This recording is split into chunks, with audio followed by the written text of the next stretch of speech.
Olá, boa noite. Começa agora o Terra Viva DBO na TV desta quinta-feira, 20 de agosto, com as principais notícias da pecuária brasileira. Os embarques de carne bovina nos primeiros 7 meses do ano subiram 17%. E o volume exportado em julho ficou bem próximo ao recorde mensal. Entre janeiro e julho deste ano foram embarcadas 946,67 mil toneladas de carne bovina in natura, recorde para o período semestral, segundo o boletim divulgado pelo CPEA, o Centro de Estudos Avançados em Economia Aplicada da Exalc-USP. Em julho, os embarques de carne in natura somaram 169,24 mil toneladas, apenas 0,73% menor que o recorde registrado em outubro de 2019. Na avaliação do CPEA, além da necessidade dos importadores em reabastecer os seus mercados, principalmente a China, que teve o rebanho de porcos dizimado pela peste suína africana, a desvalorização do real frente ao dólar mantém a carne brasileira competitiva no mercado internacional. O manejo da vaca leiteira no período seco, que é o intervalo entre uma lactação e outra, exige uma série de cuidados especiais com a fêmea para que ela possa parir com saúde perfeita e nas condições ideais. E depois, voltar a produzir leite em quantidade suficiente para alimentar a sua cria e continuar dando lucro para o pecuarista. Falando assim, parece até uma situação corriqueira, mas alguns erros ainda comuns nas fazendas podem prejudicar o futuro das bezerras nascidas na propriedade e até a perda de matrizes em plena capacidade produtiva. E este é um assunto para o nosso editor Sidney Masco. Boa noite, Sidney. Seja bem-vindo ao programa mais uma vez. Boa noite, Renata. Muito boa noite para todo mundo. Ponteando uma boiada de qualidade, a comitiva pioneira do Terra Viva DBO na TV saiu da fazenda Guanchuma e pegou a estrada bem na hora em que a Inhuma cantou seu canto de saudade e de despedida, e depois de levar de vencida a Chapada, está chegando agora aqui nesta freguesia e já vai convidando os companheiros boiadeiros e as companheiras boiadeiras aqui presentes para ajudar a gente a fazer a nossa função novidadeira do dia. Pois então, né, Renata, todo mundo sabe perfeitamente que toda vaca leiteira precisa obrigatoriamente passar por esse período seco entre uma lactação e outra, mas a pior coisa que o fazendeiro pode achar nessa hora é pensar que, como a fêmea não está produzindo nada, ela pode ficar simplesmente largada na propriedade até a hora de voltar a ser ordenhada. O certo é exatamente o contrário, e para esticar uma prosa a respeito do que é que pode ser feito, o que é que deve ser feito nessa situação tão delicada, a gente convidou para a nossa entrevista do dia o médico veterinário Anderson Aires, que é gerente de produtos da MSD Saúde Animal e vai participar do programa falando ao vivo por via internet, diretamente aqui da cidade de São Paulo mesmo. Muito boa noite, doutor Anderson. É uma satisfação ter você aqui no nosso rancho eletrônico. Seja muito bem-vindo, sinta-se em casa. Boa noite, Sidney, muito obrigado. Boa noite, telespectadores. É um prazer a gente poder estar aqui hoje conversando um pouquinho mais sobre esse período importante aí que nós temos, que é o período seco. Pois é, né, Anderson? Por que é que toda vaca tem que passar por esse período sem produzir leite e sem ser ordenhada? Sidney, esse é um período muito importante para a vaca, porque o que acontece? Logo que ela passa por um tempo de lactação, ela teve um desenvolvimento do seu úbre, tá? Da sua glândula mamária. E a gente precisa que esse úbre evolua, que essas células morram e venham células novas. Para que isso aconteça, a gente precisa dessa pausa, desse período seco. Se isso não acontecer, essas células elas não morrem. Se elas não morrerem, elas já vão estar muito velhas quando começar a próxima lactação. E se isso acontecer, a vaca não vai conseguir produzir o seu maior potencial de leite. Então a gente precisa desse descanso para que o útero então evolua e ele volte a ter toda a sua formação de toda a sua rede de canais, os quais ligam as células produtoras de leite até o teto da vaca. Agora, o que é que pode acontecer com a própria vaca e com as filhas dela, Anderson, se esse manejo no período seco não for muito bem feito? Vamos lá. O primeiro ponto quanto a vaca ela não conseguir expressar o seu potencial genético. Então a gente pode ter uma vaca excelente, com alto potencial genético, e aí a gente vai fazer as mensurações de leite e fala, nossa, essa vaca não é boa, não está produzindo bem leite. E a gente vai querer descartar uma vaca que não é boa. Outro ponto que a gente tem que ver é, pensando em sua filha, nós vemos a produção da mãe para pensar em selecionar quem são as vacas futuras dentro. Então a gente pode estar desfavorecendo uma nova filha. Um outro ponto que a gente tem que começar a ter muito cuidado também, pensando em período seco, é que nesse período é um momento no qual ou eu vou conseguir curar essa vaca de uma infecção que ela teve no úbere durante a lactação, ou até mesmo prevenir que não haja uma infecção. Imagina só, uma vaca, logo que ela pare, o primeiro leite que ela produz, que se chama colostro, a gente vai dar para a bezerra. Imagina só esse leite está contaminado.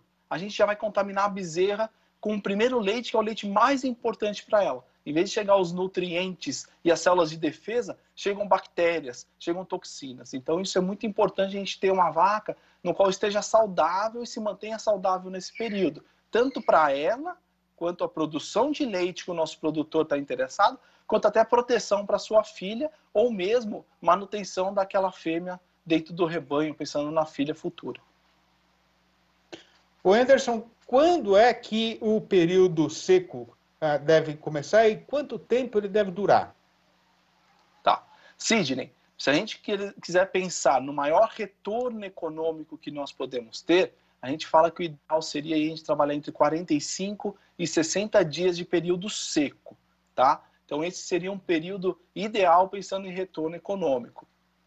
Pensando em ter toda a evolução e retorno, também esse período é um período mais do que suficiente para a vaca, tá ok? Quando a gente passa desses 60 dias, acaba não sendo tão interessante no sistema produtivo. Por quê? Porque a gente fica com essa vaca há muito tempo parada.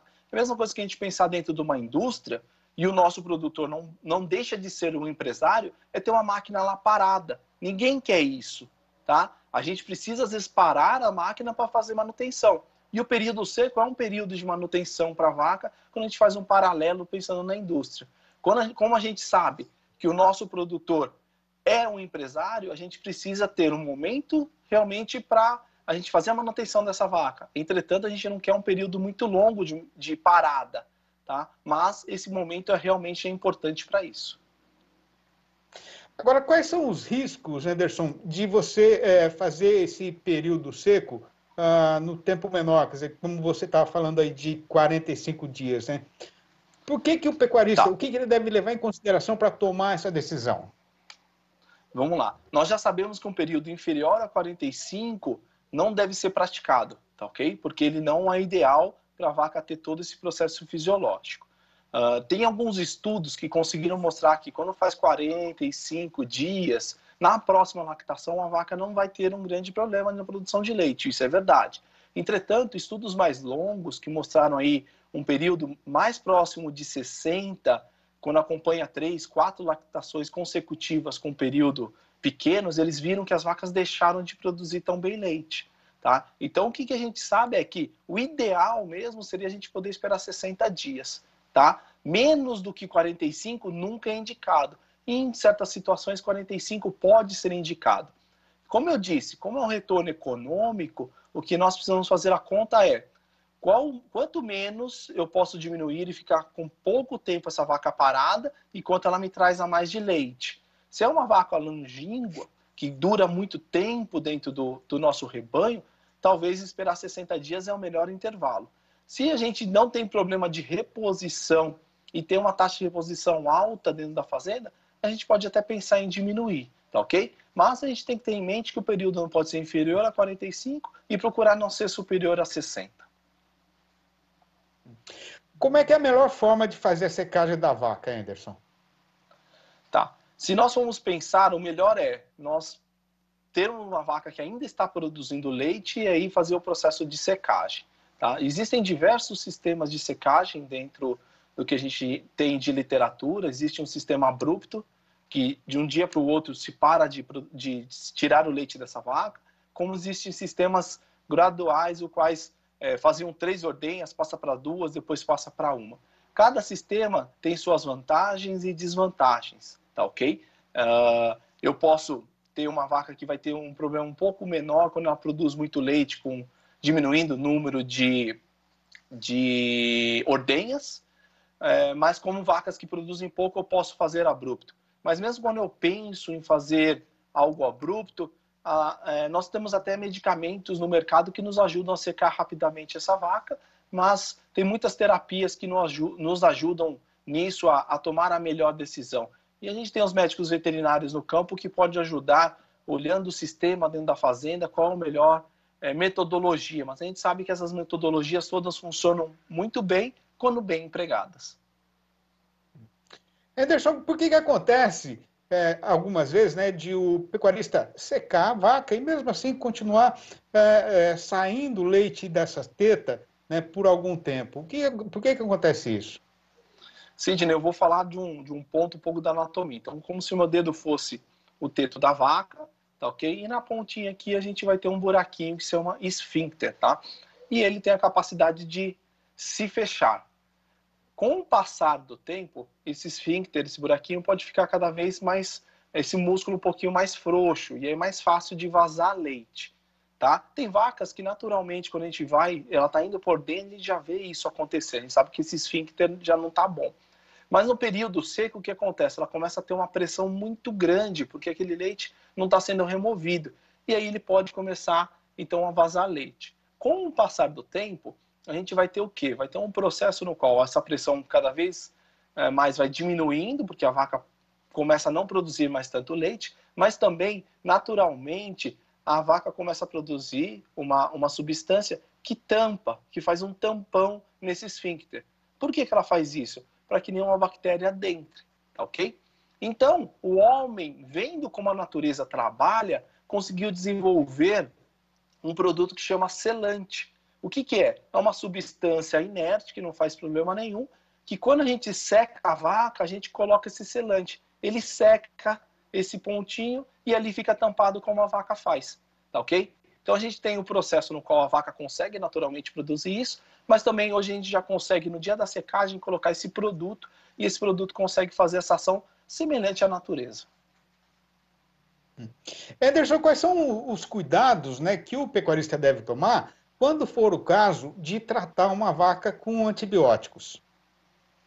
Vamos lá. Nós temos alguns pontos que nós temos que pensar quando ele vai tratar com antibióticos. Se a gente vai tratar com antibióticos, a gente tem que ter que essa vaca está com alguma infecção, tá ok? Pensando em infecção na glândula mamária, é o que a gente chama de mastite, tá? E ela pode ter uma infecção clínica ou uma infecção subclínica. Clínica é aquela que bate o olho, você consegue ver alteração do úbrio, alteração do leite. Subclínica, a gente vê indiretamente por contagem de células somáticas. Então, o que ele tem que ter em mente quando vai tratar uma vaca que está com alguma infecção? Primeiro é procurar o medicamento qual tem a melhor resposta no mercado. Por que pensar nisso? Por quê? Porque eu quero usar o medicamento e a vaca se cure. Então eu quero quero investir meu dinheiro no medicamento que realmente vai curar a vaca.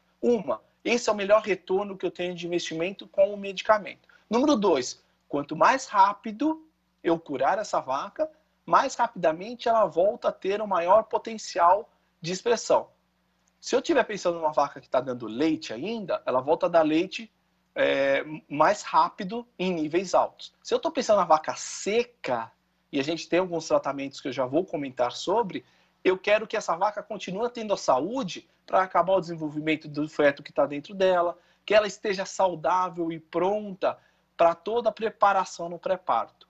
Uma das técnicas que existem e são muito utilizadas e ainda nós devemos usar muito no Brasil, porque se usa muito pouco e não tem ferramentas para nós deixarmos de usar, é a terapia da vaca seca. A terapia da vaca seca consiste em a gente introduzir um antibiótico que tem uma duração de tempo suficiente para o período seco. Anderson, mas por que se faz isso? Número 1, eu tratar uma possível bactéria que ela tenha. Se ela tiver alguma bactéria, eu já trato e ela se cura. Ela se curando, quando ela parir, ela está totalmente boa para a produção de leite, produzir colostro para sua bezerra, como a gente já comentou lá atrás. 2, eu uso também esse antibiótico pensando em, se por acaso alguma bactéria conseguir adentrar pelo canal do teto, essa bactéria vai ser morta por esse antibiótico que vai estar lá protegendo aquele local, tá ok? E período seco é um período no qual pode haver muita infecção dessa vaca. E no período seco a gente não está inspecionando essa vaca todo dia, 1, 2, 3 vezes por dia. Durante a lactação a gente inspeciona, porque essa vaca vem dar leite, a gente faz o teste do fundo negro e a gente consegue ver se essa vaca está com mastite, se o úbere aumentou. Já no período seco a gente não olha muito essa vaca. Então a gente tem uma técnica no qual a gente faz uma prevenção, acaba sendo muito interessante. Então a terapia da vaca seca é muito, muito interessante. E as fazendas que utilizam isso têm um retorno muito interessante. Muito bom. Anderson, eu queria agradecer demais a sua participação aqui no nosso programa, dizer que a gente está sempre aqui para prosear, sempre de porteira aberta, e mandar um abração aí para toda a turma de vocês, aí, turma boa, e até uma próxima ocasião. Obrigado, viu, Anderson? Abração para você. Obrigado você, Sidney. Boa noite. Boa noite, até a próxima. E a gente volta agora para os nossos estúdios aqui no bairro do Morumbi, na capital de São Paulo, com a companheira Renata Afonso. Obrigada, Cid. Daqui a pouco você volta, então, com mais informações. Vamos agora para um rápido intervalo e, na volta, como ficou o comportamento do mercado do boi gordo? Até já. De volta com o Terra Viva DBO na TV.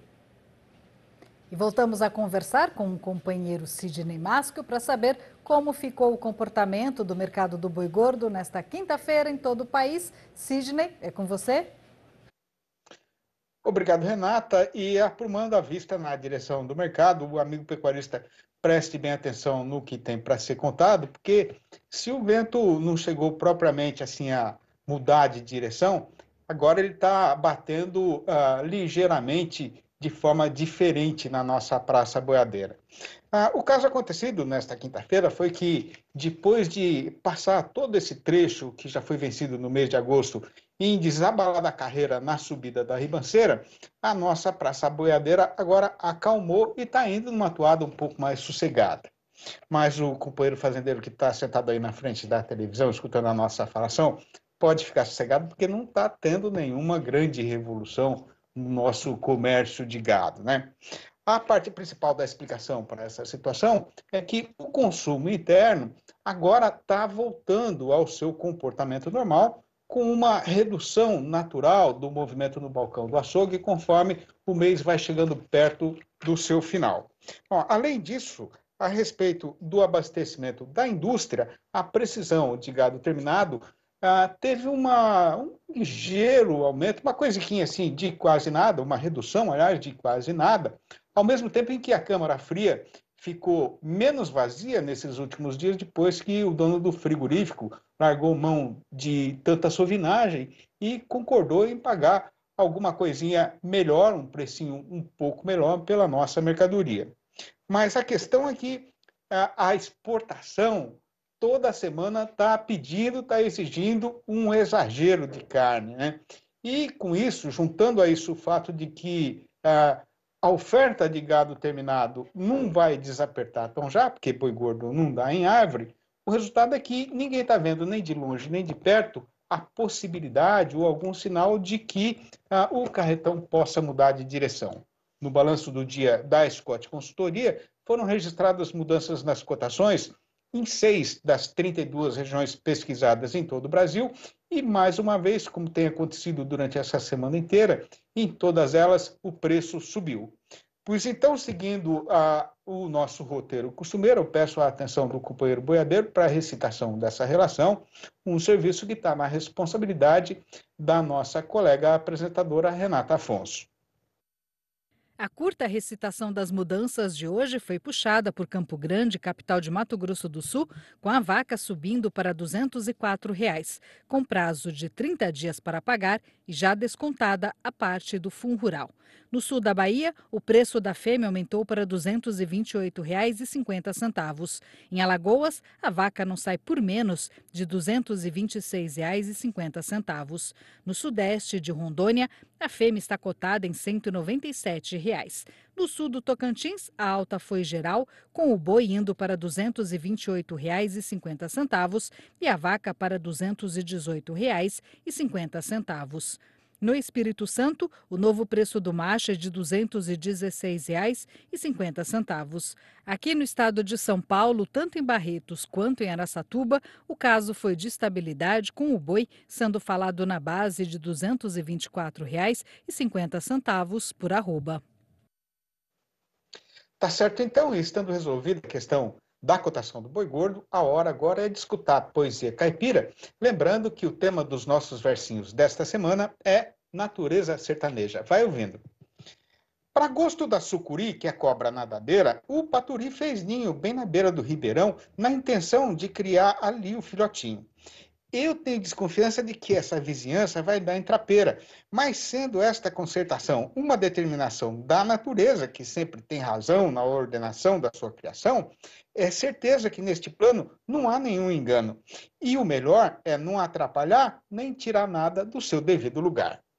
É isso então, gente, eu vou ficando por aqui, vou me despedindo de todo mundo, mandando um abraço e prometendo voltar amanhã nos nossos mesmos horários. É com você agora, Renata Afonso. Obrigada, Sidney. Amanhã você volta trazendo mais informações para a gente. E o DBO de hoje fica por aqui. Obrigada pela sua companhia. Nós voltamos nesta sexta-feira com a reprise desse programa às 6h30 da manhã e com o noticiário novo a partir das 7h45 da noite. Até lá!